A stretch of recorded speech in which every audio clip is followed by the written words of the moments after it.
6 lesson 1 civics का diversity पढ़ेंगे।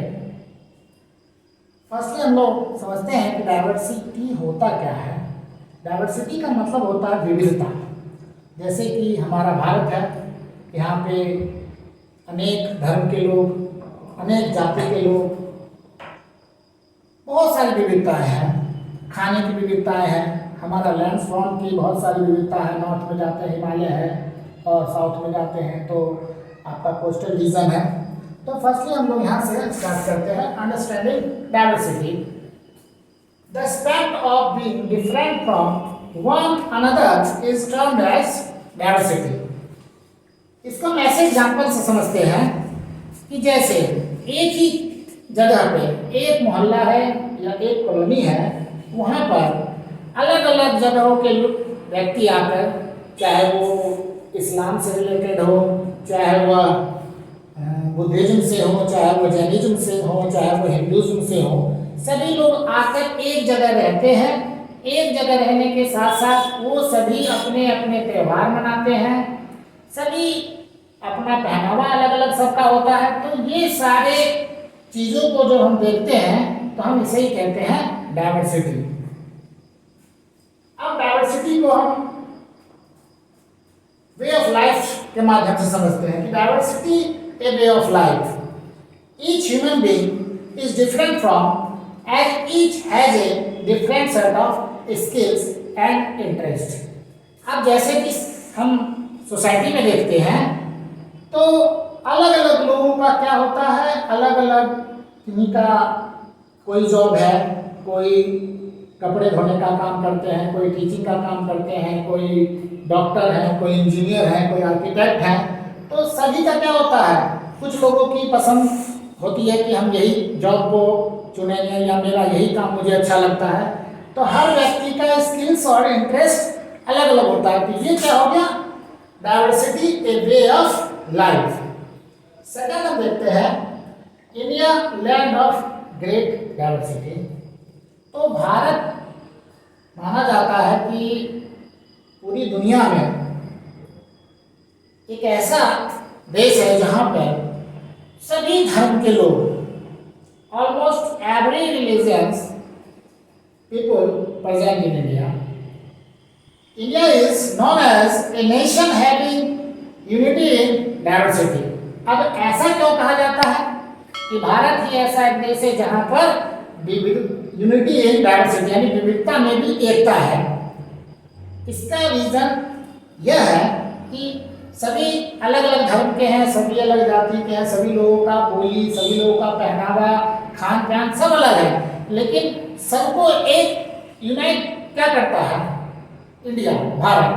क्योंकि जब हम देखते हैं तो जो भारत के अंदर की बात होती है तो कोई कहता है कि मैं मद्रास से बिलोंग करता हूँ, कोई कहता है मैं बंगाल से बिलोंग करता हूँ, कोई कहता है मैं बिहार से बिलोंग करता हूँ, कोई झारखंडी है, कहीं भी है, लेकिन लास्ट में फाइनली हम सभी क्या कहते हैं, वी ऑल आर इंडियन।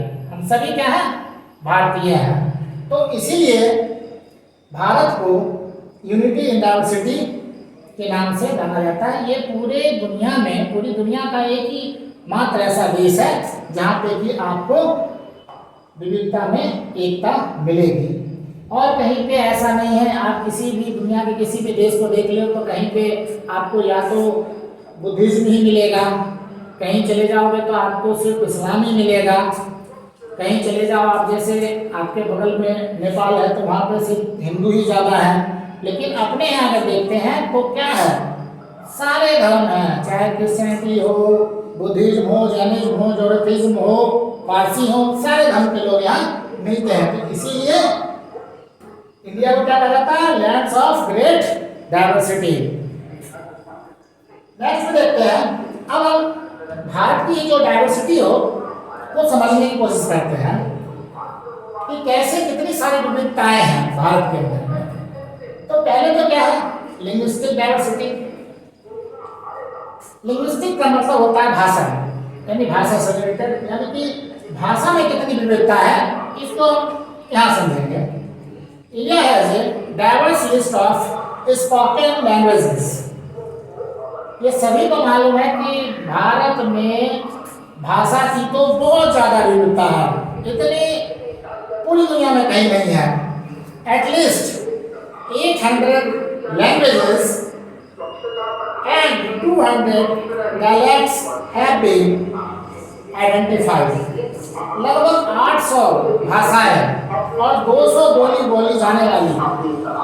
अब एक चीज आप लोग ध्यान दीजिए कि ऐसा माना जाता है कि आफ्टर 3 किलोमीटर जब हम ट्रैवल करते हैं तो थोड़ी बहुत जो है चेंजेस आने भाषा में शुरू हो जाते हैं। अगर आप सपोज कीजिए कि आप यहाँ से आप अगर इस साइड में आप जाते हैं बेगूसराय डिस्ट्रिक्ट की तरफ में, तो आप देखेंगे कि यहाँ से 3-4 किलोमीटर आप आगे बढ़ेंगे जैसे ही, तो अगला जो भी 3-4 किलोमीटर के बाद का जो एरिया होगा वहाँ पे इस जगह से आपको थोड़ी बहुत जो है भाषाई बदलाव नजर आने लगेगा।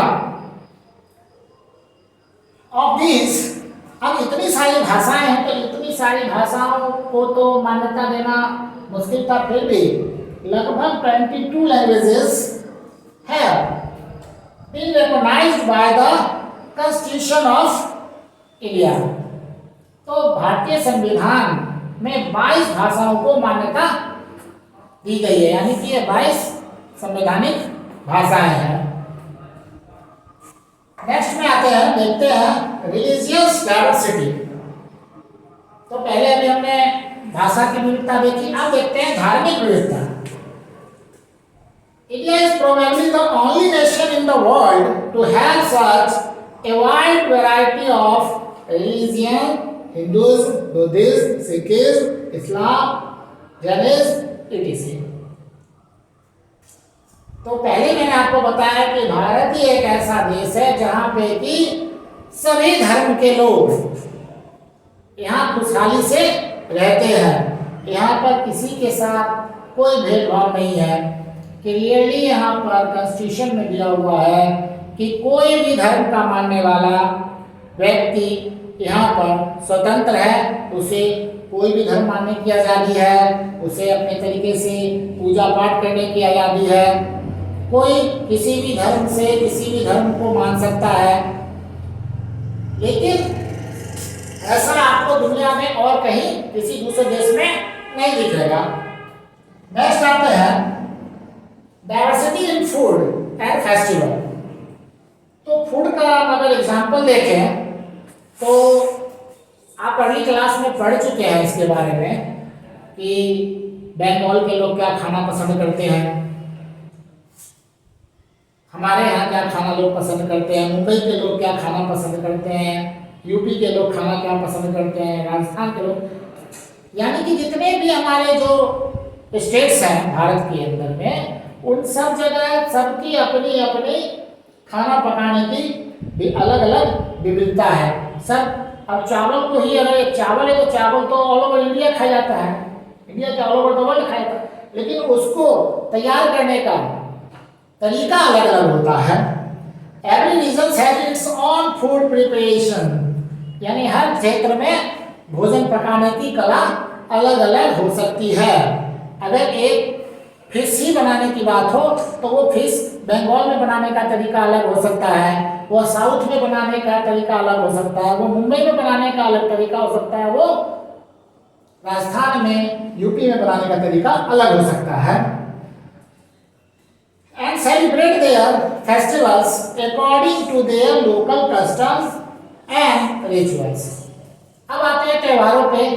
तो त्यौहार तो बहुत सारे हैं, अलग अलग लोगों का बहुत है। जैसे हमारे यहाँ सबसे बड़ा पूजा छठ पूजा होता है बिहार में, मुंबई में गणेश चतुर्थी होता है, बंगाल में आप चले जाओ तो दशहरा दुर्गा पूजा होता है।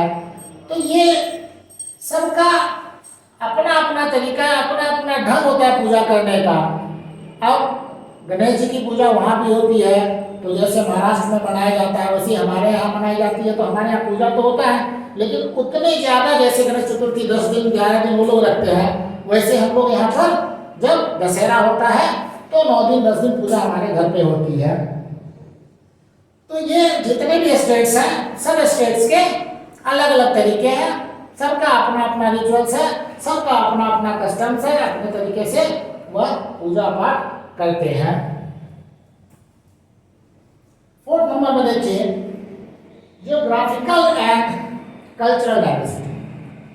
जो जियोग्राफिकल से आप देखेंगे कि अगर आप मैप के थ्रू समझते हैं तो आप ऐसे देखेंगे कि जो हमारा नॉर्थ का एरिया है, तो नॉर्थ क्या है, हिमालय का क्षेत्र है।